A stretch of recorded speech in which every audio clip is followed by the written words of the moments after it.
şu anda özellikle İslam coğrafyası, Orta Doğu ve dünyanın birçok yerinde her gün insanların kanı akmakta.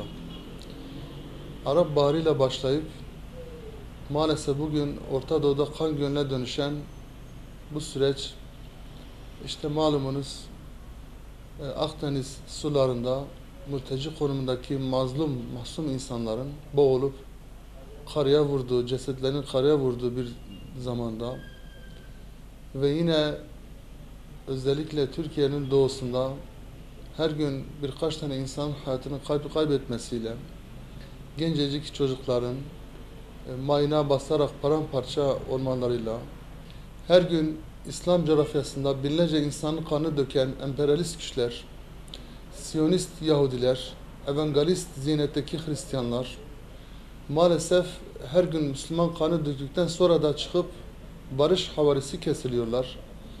Barış nutukları atıyorlar. Ve sanki o insanların kanını döken, onların yeraltı ve yerüstü zenginliklerini sömüren bunlar değilmiş gibi insanlara şirin görünmeye çalışan bu mahluklar da yok değildir.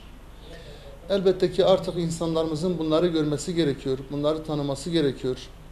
Yani bu emperyalist güçler hiçbir zaman Müslümanların dostu olmamıştır. Tarih bunun en büyük delilidir, en güzel delilidir. Sürekli Müslümanların bir rant aracı olarak görmüşlerdir. Sürekli ortalığı karıştırmışlardır. Müslümanı Müslümana düşürmüşlerdir. Sürekli ifsad etmişlerdir, yok etmişlerdir.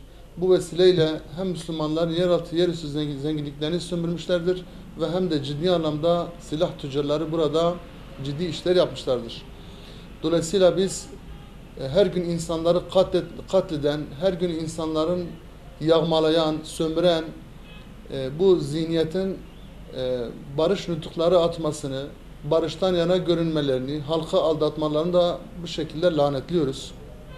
Ve halkımızın da, insanlarımızın da artık bunları görmesi, bunlara aldanmamaları ve buna dur demelerini bekliyoruz.